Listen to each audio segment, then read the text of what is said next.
लेकिन फिर भी कुछ फायदा होता नहीं। वो घोस्ट मास्क कहता है कि मुझे चूफेंग दे दो वरना मैं पूरे सेट को ही बर्बाद करके रख दूंगा। सबकी जान बचाना चाहते तो चूफेंग को मेरे हवाले करो। लेकिन सूरो और सुमी यहाँ पर सुनने को तैयार नहीं थे। वो तुरंत अपनी पावर का यूज करते हुए घोस्ट मास्क के ऊपर अटैक करने लग जाते हैं ताकि उसको रोका जा सके। लेकिन दोनों के अटैक को वो आसानी से हैंडल करता जा रहा था। उसकी डिमोनिक पावर काफी मिस्टीरियस थी तो उसको रोक पाना बहुत ज्यादा मुश्किल होता है। तो उन दोनों को देखकर वहां पर घोस्ट मास्क कहने लग जाते कि यार जरा देखो तो दोनों बहनों को एक से बढ़कर एक है, क्या सुंदरता है इनकी। मेरा तो मन मोहित हो गया। एक काम करो तुम दोनों भी मेरे साथ आ जाओ, चूफेंग को भी ले जाऊंगा, तुम दोनों को भी ले जाऊंगा साथ में। तो वो दोनों की दोनों बहनों को वहां पर अपने पावर के अंदर ट्रैप कर लेता है और उनसे कहता है कि जिस तरह की घटिया जिंदगी तुम यहाँ पर गुजार रही थी ना, उससे अच्छी जिंदगी मैं देने वाला हूँ। बस मेरे साथ रहना, तुम लोग बहुत खुश रहोगे। सुमी और सुरु कहना चाहते कि तुम लोगों को डर नहीं लगता क्या कि अभी फेंग यान यहाँ पर आ जाएंगे और वो तुम्हारा गेम बजा देंगे अगर तुमने इस हरकत को नहीं रोका तो घोस्ट मास्क कहता है कि फेंग यांग वो यहाँ पर आकर क्या ही उखाड़ लेगा, कुछ नहीं उखाड़ सकता वो। उसकी तो क्या सुंदरता है इनकी। उससे पहले मेरा तो मन मोहित हो गया। यहाँ से ले जाता एक काम करो, तुम दोनों भी मेरे साथ आ जाओ। चूफेंग दर की मारे को भी ले जाऊंगा,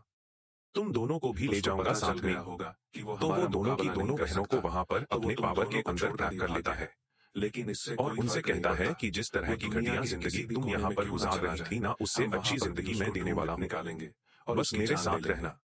तुम लोग बहुत खुश रहोगे। सुनियो सुरु कहना चाहता है कि तुम लोगों को डर नहीं लगता क्या कि अभी फेंगयान यहाँ पर आ जाएंगे और वह तुम्हारा गेम बजा देंगे अगर तुमने इस हरकत को नहीं रोका। तो घोस्ट मास्क कहता है कि फेंगयान वो यहाँ पर आकर क्या ही उखाड़ लेगा, कुछ नहीं उखाड़ सकता। माँ उसकी तो फील्डिंग हमने पहले से सेट कर दी है। कल ही के दिन वो मर जाएगा, उससे पहले मैं तुम लोगों को भी यहाँ से ले जाता हूँ क्योंकि मुझे तो लगता है कि चूफेंग दर के मारे आ चुका है। हिम्मत हुई जो मेरे उसको पता चल गया होगा कि वो हमारा मुकाबला नहीं कर सकता है, तो वो तुम दोनों को छोड़कर भाग गया। पता नहीं, लेकिन इससे कोई फर्क नहीं पड़ता। वो दुनिया के किसी भी कोने में क्यों ना चला जाए, हम वहां पर भी उसको मौत निकालेंगे और उसकी जान लेंगे। बारे में उसने तभी वहां पर कई सारे वेपन आकर लगने लग जाते हैं और उन वेपन ने तो सीधा उस घोस्ट मास्क का हाथी काट कर अलग कर दिया था। और यह अटैक किसी और ने बल्कि अपने चूफेंग ने नहीं किया था। वो अपने मार्शल असुरा गॉड की पावर के साथ एक धमाकेदार एंट्री वहां पर मार लेता है जहां उसके अंदर से पूरी तरह से थंडर की पावर बाहर निकल आ रही है। और यहाँ पर आने के बाद वो कहता है कि आखिर किसकी हिम्मत हुई जो मेरे गेम को सेफ के अंदर घुसने की कोशिश की है।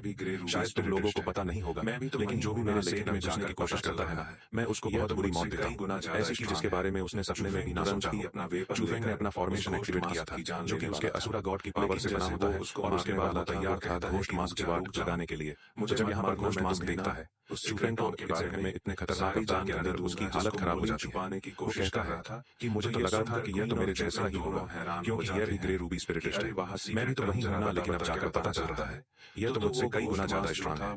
चूफेंग तुरंत ही अपना वेपन लेता है, उस घोस्ट मास्क की जान लेने वाला था। लेकिन जैसे वो उसको मारने वाला था वो कहता है कि रुक जाओ, मुझे मत मारना, मैं तुम्हें ना उस सीक्रेट टॉम के बारे में सारी जानकारी दूंगा जिसको मोलिन छुपाने की कोशिश कर रहा था। तो ये सुनकर क्वीन और चूफेंग दोनों हैरान हो जाते हैं कि अरे वहाँ सीक्रेट टॉम जरा बता क्या बताना चाहता है। तो वो घोस्ट मास्क जो था वो काफी ज्यादा डर जाता है। वो कहने लग जाता है कि वो जो मोलिन है ना, उसने उस रूम के अंदर जाने का जो एंट्रेंस है उसको छुपा कर रखा था, लेकिन हमें पता चल चुका है कि वो एंट्रेंस कहाँ पर जाता है। वो असल में मौजूद है गोंगलान के पास ना खंडर बने हुए हैं। उसी में अगर तुम गोंगलान के अंदर जाओगे तो वहाँ के खंडरों के जरिए तुम्हें रास्ता मिल जाएगा रहेगा उस डोम के अंदर जाने का। देखो मुझे इतना पता था, मैंने तुम्हें सब कुछ बता दिया, लेकिन इसलिए मुझे जाने दो। चूफेंग का जैसे ही ध्यान जाता है उसी टोम के ऊपर कि वो कैसा हो सकता है कैसा नहीं हो सकता। तो मौके का फायदा उठाते हुए घोस्ट मास्क वाला नहीं था अपनी एक डेमोनिक बिल को चूफेंग के ऊपर देकर मारने की कोशिश की थी, लेकिन चूफेंग इस अटैक से आसानी से बच जाता है और कर दिया उल्टा उसके ऊपर ही वो अटैक फेंक कर मारता है। अब चूफेंग रुकने वाला नहीं था, वो तो सोच ही रहा था कि वो उस घोस्ट मास्क को मारे या ना मारे, लेकिन यह हरकत करके उसने साबित कर दिया कि वो मरने के ही लायक है। तो चूफेंग तुरंत अपने पावर को एक्टिवेट करता है और अपने सारे के सारे वेपन के जरिए उस घोस्ट मास्क के चित्रे उड़ा देता है। उसके टुकड़े टुकड़े कर चुका था। वो चूफेंग तो पहले वाले सीजन से ज्यादा ही रूथलेस हो चुका है। वो कि ना जाने कितने लोगों को मार चुका है और जिसको भी मारा है नॉर्मल मौत नहीं दी, क्या लग रहा फाड़ कर रख दिया उसने। चूफेंग कहता है कि अचकाने बचकाने तुझे क्या लग रहा था कि तू यहाँ पर मेरे साथ गेम खेलने का। इसके बाद दिया ना तुझे तेरे ही गेम के अंदाज। इसके बाद चूफेंग सुरु और सुमी दोनों के पास भागते हुए आता है देखने के लिए कि वो दोनों ठीक भी है या फिर नहीं है। सूर तो थोड़ी बहुत ठीक भी थी, लेकिन सुमी को काफी ज्यादा चोट लगी हुई थी। लेकिन वो कहती है कि तुम्हें मेरी फिक्र करने की जरूरत नहीं है, थोड़ी बहुत चोट लगी है जो अपने आप ठीक हो जाएगी। लेकिन अब तुम्हें पता चल चुका है कि तुम्हारा दुश्मन कौन है, उसे यहाँ ध्यान देना। मोलिन के साथ दोस्ती बना ली है, वो दोनों दोस्त मोलिन के साथ और वो दोनों मिलकर तुम्हारी जान लेने की कोशिश करेंगे। तो हमसे ज्यादा खतरा तो तुम्हारे ऊपर है, तुम अपना ध्यान रखना ताकि तुम किसी मुसीबत में ना पड़ जाओ। किंग लॉन्ग सेट के वो जो लीडर थे वो भी वहां पर आ जाते हैं जो कि किस्मत से बच चुके थे। लेकिन उनकी हालत बहुत ज्यादा खराब थी। वो ढंग से खुद के पैरों पर चल भी नहीं पा रहे थे। वो कहते हैं चूफेंग से कि चूफेंग वो लोग इतनी जल्दी शांत नहीं बैठेंगे। तो चूफेंग भी कहता है कि मुझे पता है और मुझे पता है यह भी कि मुझे अब क्या करना चाहिए। मैं जा रहा हूँ और सियांग को उसकी औकात दिखाने के लिए। तो एक दूसरा वहां पर डिसाइपल होता है जो चूफेंग से कहता है कि चूफेंग क्या तुम अकेले जाओगे, तुम अकेले ही हैंडल कर लोगे, क्योंकि वो लोग बहुत ज्यादा खतरनाक है। वो किलन मैनर भी उनके साथ है, तो ये बहुत ज्यादा मुश्किल होगा। तो चूफेंग कहता है कि मुझे जाना ही होगा, क्योंकि यहाँ पर फेंगियान को उन लोगों ने पकड़ कर रखा है और वो उनकी जान लेने वाले हैं। फेंगियान ने कई बार मेरी जान बचाई है, तो अब मेरे ऊपर जिम्मेदारी है कि मुझे उनको बचाने के लिए जाना होगा। तो जैसे ही यहाँ पर चूफेंग जा रहा था, वो बंदा उससे कहता है कि देखो तुम नहीं जानते कि वो कि मैनर जो है ना वो कितनी घटिया जगह है। मेरी बहन को वो जो मोलिन है ना उसके बेटे ने उठा ले गया था। वो उसी मैनर के अंदर जो कि बाहर से इतनी अच्छी, इतनी सेफ जगह और इतनी पवित्र जगह लगती है, अंदर कितने काले काम होते हैं। उस मोलिन के बेटे ने मेरी बहन को उठाया और वहां पर ले जाकर उसके साथ गलत काम करता है। वो और गलत काम करने के बाद वो जो उसका पालतू बीस्ट है ना टाइगर, वो उसको खिला देता है। जिसके बाद हम उसी मोलिन के बेटे को देख पाते हैं जिसका नाम लिंचोंग था। इतना भैंस का बच्चा चोंगपोंग नाम था इसका, और यह कुछ लड़कियों को बंदी बनाकर रखा होता है। उनके पास आता है और कहने लग जाता है कि चलो आज का कौन सा शिकार है मेरा उसको टेस्ट किया जाए। वो पहले तो एक लड़की को एक घसीटते हुए अपने पास लेकर आता है और उसको अपने पेड़ पर लेकर देता है। उसके बाद वो पहले गलत काम करेगा और फिर मन भरने के बाद वो अपने ही टाइगर को उस लड़की को खिला देगा। वो बेचारी लड़की कितनी रिक्वेस्ट करती है कि मुझे जाने दो, मेरे साथ ये सारे काम मत करो, मुझे बख्श दो। लेकिन वो लिंचोंग तो छोड़ता ही नहीं। वो कहता है कि पहले मैं तुम्हें डिवोन करूंगा, उसके बाद मेरा बीस्ट बची कुछ तुम्हारी कसर पूरी कर देगा। पर जैसे वो कुछ करने वाला था, एक घसीट कर लाती आता है और उसके सीधा मुंह पर जाकर लगता है, जिस वजह से यह चौंक के तो जबड़ा टूट गया था। और यह लात किसी और ने नहीं बल्कि अपने चूफेंग ने मारा था। चूफेंग यहाँ पर एक कमाल की एंट्री मारते हुए पहुंच चुका था और उस लिंचोंग को तो पता ही नहीं चलता कि यह हो क्या रहा है। तू है कौन, तुझे मारने की हिम्मत कैसे हुई मुझे। दूसरी तरफ हम फेंगियान को देखते हैं, उनको ना यहाँ पर बंदी बनाकर रखा गया था और अब यहाँ पर उनकी जान ली जाने वाली थी। उनको किसी गलत आरोप के अंदर फंसा दिया गया था जो काम था मोलियन का ही। उसने साबित कर दिया यहाँ पर झूठी खबर के साथ कि यह फेंगियान गद्दार है। तब रूल के मुताबिक फेंगियान को मरना होगा। वहां पर फेंगियान कहने लग जाता है चूफेंग से कि चूफेंग मुझे पता है कि तुम मुझे बचाने के लिए आओगे, लेकिन प्लीज यहाँ पर मत आना, क्योंकि यहाँ पर अगर तुम आओगे ना तो ये लोग तुम्हें भी नहीं छोड़ेंगे। मुझे जो होगा मुझे उससे फर्क नहीं पड़ता, लेकिन तुम्हें कुछ नहीं होना चाहिए। पर प्लानिंग तो उसे यांगन और मोलिन ने पहले से ही करके रखी थी कि हमने यहाँ पर फेंगियान को बंदी बनाकर रखा है। किसी भी हालत में चूफेंग यहाँ पर आएगा, चाहे दुनिया इधर की उधर क्यों ना हो जाए। वही हमारे पास मौका होगा उस चूफेंग को जान से मारने का। एक बार बस चूफेंग यहाँ पर आ जाए, मैं खुद अपने हाथों से उसको मारूंगा। जिस तरह से उसने मेरी बेइज्जती की है ना, यही बेइज्जती का बदला मैं उससे लेने वाला हूँ। लेकिन मोलिन तो अलग ही यहाँ पर ख्यालों में डूबा हुआ था कि इस घटिया से यंगयान की वजह से मैंने अपने कितने सारे सोल्जर को खो दिया जिसको चूफेंग ने मार डाला है। अगर यंगयान नहीं बोला होता ना तो मैं अपने सोल्जर को क्यों भेजता वहां पर। लेकिन चलो कोई बात नहीं आना, इस यंगयान की वजह से अगर मैंने इस फेंगियान को तो फंसा लिया, अब यह एक बार मर गया ना तो उसके बाद तो हमेशा के लिए यह मास्टर की पोजीशन मेरी ही रहेगी। लेकिन तुम्हें वो फेंगियान को कभी नहीं मिलेगी। तो वो अभी ऑर्डर देता है कि जाओ और इस फेंगियान को जान से मार डालो। तो लेकिन यंगयान कहता है कि नहीं मोलिन, अभी तुम यह नहीं कर सकते। जब तक चूफेंग यहाँ पर नहीं आता तब तक ये फेंगियान नहीं मरेगा। हम तो फेंगियान को इसलिए बंदी बनाए ताकि चूफेंग को यहाँ पर बुला सके, लेकिन तुम प्लान खराब नहीं कर सकते। लेकिन फिर भी मोलिन नहीं सुनता है और जैसे इसके साथ ही यहाँ पर फेंगियान को मारने वाले थे कि उनके वेपन वहां पर डिस्ट्रॉय हो जाते हैं ना, और यह डिस्ट्रॉय करने वाला कोई और नहीं बल्कि अपना जो फेंग था वो एक धमाकेदार एंट्री यहाँ पर अपने असुरा गॉड की पावर के साथ लेकर आ चुका था। जैसे वो यहाँ पर आया था उसके असुरा गॉड की पावर एक्टिवेट होती है। वो इतनी ब्रूटल थी कि पूरा इलाका ही उसके ओरा से भर जाता होता ना। तो यह देखते ही यंगयान कहता है कि आ गया है मेरा शिकार, तेरा तो इंतजार कर रहा था, चला जा घेर ले। वो तुरंत ही जाता है चूफेंग के ऊपर अटैक करने के लिए, लेकिन चूफेंग उसके अटैक से बच जाता है। साथ ही साथ चूफेंग ने उस लिंचों में जो था ना वही मोलिन के बेटे को उसको भी बंदी बनाकर रखा हुआ था। तो यह देखकर मोलिन घबरा जाता है कि अरे मेरे बच्चे तुझे किसने बंदी बनाया। और मोलिन यहाँ पर चूफेंग से कहता है कि चूफेंग देख अपन आपस में बैठ के बात करेंगे, मैं तेरे से सारी दुश्मनी खत्म करने को तैयार हूँ। जो बोलेगा वो करूंगा, लेकिन मेरे बेटे को छोड़ दे, उसको कुछ होना नहीं चाहिए, मेरा इकलौता बेटा है वो। तो जैसे यहाँ पर यंगन चूफेंग को मारने वाला था, अब यहाँ पर मोलिन ही उस यंगन से लड़ने के लिए चला जाता है कि देख तो कुछ नहीं करेगा।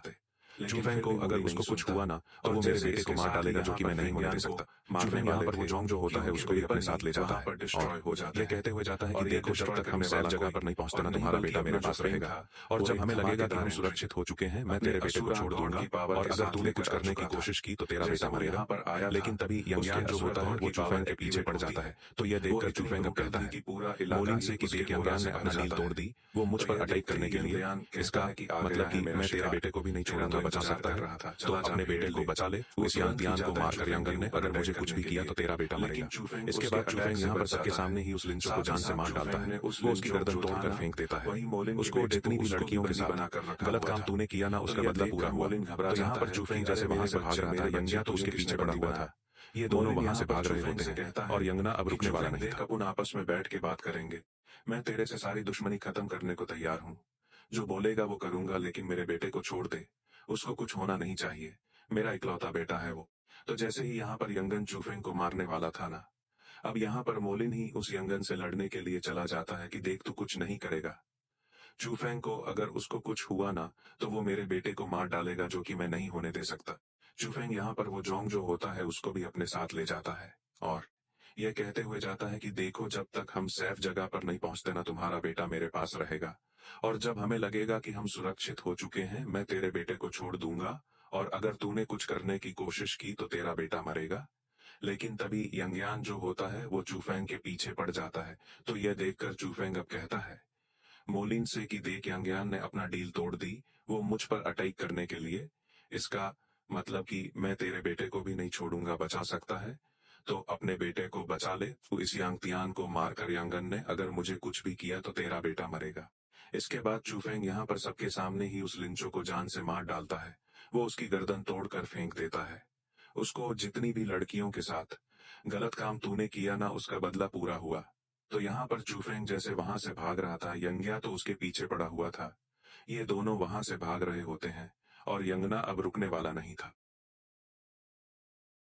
चूफेंग यहाँ पर वो जोंग जो होता है उसको भी अपने साथ ले जाता है और यह कहते हुए जाता है कि देखो, जब तक हम सेफ जगह पर नहीं पहुंचते ना, तुम्हारा बेटा मेरे पास रहेगा।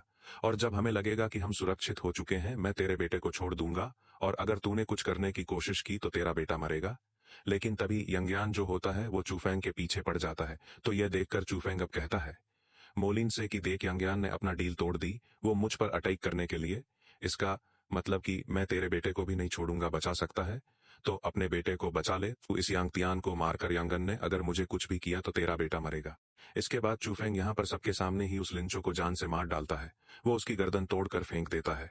उसको जितनी भी लड़कियों के साथ गलत काम तूने किया ना, उसका बदला पूरा हुआ। तो यहाँ पर चूफेंग जैसे वहां से भाग रहा था, यंग्या तो उसके पीछे पड़ा हुआ था। ये दोनों वहां से भाग रहे होते हैं और यंगना अब रुकने वाला नहीं था। उसको ऐसा मौका वापस नहीं मिलेगा चूफेंग को मारने का। वो कहता है कि चूफेंग कितनी भी कोशिश क्यों ना कर ले, तू आज बचेगा नहीं। तू मरेगा मेरे हाथों से ही। वो चूफेंग को बहुत मारता है, एक के बाद एक करते हुए कई सारे अटैक चूफेंग के ऊपर करता है। वो चूफेंग यहाँ पर फेंगयान को पकड़े हुए, इस वजह से वो ढंग से अटैक भी नहीं कर पाता और यही मौके का फायदा उठाते हुए यान उसके ऊपर कई सारे अटैक कर चुका था। फेंगया चूफेंग से कहता है कि चूफेंग, मुझे कहीं गिरा दो और तुम यहाँ से भागो, वरना मुझे उठाकर तुम ज्यादा दूर नहीं भाग पाओगे, वो तुम्हारी जान लेगा। लेकिन चूफेंग कहता है कि मुझे उससे फर्क नहीं पड़ता। अब यहाँ पर मेरी जान भी क्यों ना चली जाए, लेकिन मैं आपको तो नहीं छोड़ूंगा, आपको अपने साथ ही ले जाऊंगा, खाली हाथ में नहीं जाने वाला। तो इसके बाद चूफेंग यहाँ पर क्वीन से कहता है कि क्वीन, बंदोबस्त करो कुछ और हमें यहाँ से जल्दी स्पीड से भगा लो, थोड़ा दूर ले जाओ ताकि हम यंगयान के चुंगल से बच सके। तो यह सुनते साथ ही वो जो क्वीन होती है वो तुरंत अपनी पावर एक्टिवेट करती है और चूफेंग के बॉडी के ऊपर अपना कंट्रोल लेने लग गई थी। इससे होता यह है कि वो जो क्वीन के विंग्स वगैरह थे ना, अब चूफेंग के पास आ चुके थे और चूफेंग उन विंग्स के जरिए एकदम बिजली की रफ्तार के साथ आगे बढ़ने लग गया था। यांगन तो खड़ा देखता ही रह जाता है कि अरे बाप रे, ये क्या हो गया, उस अचानक में इतना स्पीड से कैसे भाग गया। अभी तो ये स्लो जा रहा था, इतनी स्पीड इसके अंदर से आ कैसे गई। वो तो अपना सर घुसा दे बैठ गया था कि भाई साहब, इसने किया क्या, ये इतना स्पीड से भागा तो भागा कैसे, क्योंकि वो वहीं खड़ा रह गया था और चूफेंग इतना दूर जा चुका था कि उसको ढूंढते साथ भी वो नहीं ढूंढ पाएगा उसे। लेकिन फिर भी वो ऐसे तो रुकने वाला नहीं था, वो फिर भी पीछे जाता रहता है चूफेंग के कि कम से कम कुछ तो मिलेगा वो। तो ऐसे ही चूफेंग आगे बढ़ते समय ना एक वैली के अंदर आकर पहुंच चुका था। ये जगह काफी मिस्टीरियस लग रही थी और काफी दूर तक कि यहाँ पर क्वीन की पावर को हैंडल करने की वजह से चूफेंग का शेयर जो होता है ना, वो अपना बैलेंस खोने लग गया था। इस वजह से वो ढंग से उड़ भी नहीं पाता, लेकिन फिर भी वो कोशिश तो करता ही जाता है। और जैसे यहाँ पर चूफेंग की थोड़ी सी स्पीड कम हुई थी, यंगयान उसके पीछे आकर पहुंच चुका था। वो कहता है कि चूफेंग, फाइनली मेरा हाथ लग गया, तो अब तो नहीं बचेगा, यही इस वैली के अंदर एक कब्र बना दूंगा मैं। चूफेंग अपना डिमोनिक ब्लेड बाहर निकालता और उसके जरिए यहाँ पर वो यंगयान के अटैक को रोकने की कोशिश कर रहा था। लेकिन यंगयान रुकने वाला नहीं था, वो उसके ऊपर कई सारा अटैक करता है। इस वजह से कई बार तो फेंगयान भी चूफेंग के हाथों से निकल चुका था, लेकिन फिर भी वो उसको छोड़ता नहीं। फेंगयान चूफेंग से कहता है कि चूफेंग, मैं तुमसे कब से कह रहा हूं, मुझे यहीं पे कहीं गिरा दो और तुम भागो यहाँ से, वरना हम दोनों मरेंगे मेरी वजह से, और यह चीज मैं बर्दाश्त नहीं कर पाऊंगा। तुम्हें जाना होगा, जाओ यहाँ से। और चूफेंग रुकने वाला नहीं था, वो रुकता ही नहीं। और वहां पर यंगयान को वो चकमा देते हुए फेंगयान को लेकर भाग रहा था। और तब चूफेंग अपने पास से एक फॉर्मेशन टोकन बाहर निकालता है, जो कि पिछले सीजन में वही जो कि पिछले सीजन में फेंगयान जो है ना उसने चूफेंग को दिया था। यह एक फॉर्मेशन में जैसा होता है जिसका इस्तेमाल करने पर चूफेंग अपने आप को किसी भी मुसीबत से बचा सकता है। तो अब इसी चीज का यूज करते हुए चूफेंग वहां से आगे बढ़ने लग जाता है ताकि वो यंग थियान को चकमा दे सके। वो दोनों के दोनों काफी दूर आ चुके थे और जैसे ही वो यंगन चूफेंग ऊपर अटैक करने वाला था, चूफेंग उसको उसी फॉर्मेशन के अंदर फंसा देता है। वो यंगन फंस ही जाता है फॉर्मेशन के अंदर और उसको समझ ही नहीं आता कि है क्या क्या हो गया, ये कहाँ पे फंसा दिया उसने मुझे। वो अजीब से धुएं के अंदर पड़ जाता है। वो उससे बाहर ही नहीं निकल पा रहा था। वो कितनी कोशिश करता है लेकिन वो बाहर जा ही नहीं पाता। काफी देर की मेहनत के बाद जब वो बाहर निकल कर आता है तो देखता है कि चूफेंग तो वहां से कब का गायब हो चुका है। चूफेंग ने उसको मस्त चकमा दिया और वो चूफेंग यहाँ से भाग चुका था। यंगदेन ये सोचने लग जाता है कि यह जो वैली है ना, यह बहुत ज्यादा खतरनाक है। अब भले से चूफेंग यहाँ पर आ तो गया है लेकिन यहाँ से कहीं जा नहीं पाएगा, यहाँ पर उसका मरना तय है। लेकिन फिर भी उसको डाउट लग रहा था कि चूफेंग इतनी मुसीबत से बच चुका है तो यहाँ पर भी कहीं वो बच ना जाए। इसलिए वो कहता है कि जब तक मैं चूफेंग की लाश ना देख लूं ना मुझे यकीन नहीं होगा कि वो मर गया। इसलिए मुझे वापस से चूफेंग को ढूंढने के लिए जाना होगा। तो वो फिर से निकल कर जाता है वैली के अंदर ढूंढते हुए चूफेंग। लेकिन अब चूफेंग को ढूंढ पाना उसके लिए इम्पॉसिबल था। वो भटक जाता है वैली के अंदर लेकिन चूफेंग उसको कहीं नहीं मिलता और यहाँ पर भटकते हुए उसकी हालत खराब होने लग गई थी, क्योंकि यहाँ का जो धुआं था ना वो बहुत ज्यादा थिक था और इतना डेंजरस था कि अंदर सांस लेने पे अच्छे से अच्छा कल्टीवेटर मर जाए। तो यही असर जब यहाँ पर होने लग गया उस यांग के ऊपर, तो उससे उसकी हालत खराब हो जाती है। वो खून की उल्टी करने लगता है और कहता है कि नहीं, अब मुझे नहीं लगता कि मैं यहाँ पर और टाइम तक के रुकाऊंगा।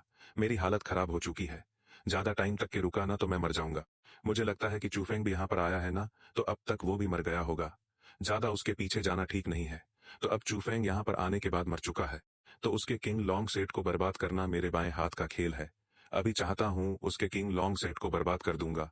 तो वो तो वहां से भाग चुका था इस उम्मीद में कि चूफेंग अब तक की मर चुका हो, लेकिन उस बेवकूफ को क्या पता कि चूफेंग यहाँ पर थोड़ी ना मरने वाला है। वो तुरंत ही चूफेंग जो होता है फेंगयान को एक जगह पर लेकर आता है जहां पर फेंगयान भी सेफ था और चूफेंग भी सेफ था। वो दोनों के दोनों यहाँ पर एक जगह पर बैठे होते हैं। लेकिन जैसे चूफेंग यहाँ पर आया था ना, हम देख पाते हैं कि वहां पर कोई मिस्टीरियस सा बंदा आया है। वो कोई अजीब सा ही बंदा था जो कि काफी हैवी कपड़े मतलब कि अमीरों वाले कपड़े पहना हुआ था। अब वो यहाँ पर आने के बाद देखने लग जाते हैं कि लोग हैं कौन, पर असल में यह बंदा था कौन, यहाँ पर किस लिए आया था, इसके आने का मकसद क्या है, यह तो अभी हमें नहीं दिखाया जाता। यह हमें नेक्स्ट एपिसोड में पता चलेगा। जिस सीन को दिखाते साथ ही यह वाला एपिसोड यहीं पर एंड हो जाता है। Thanks for watching.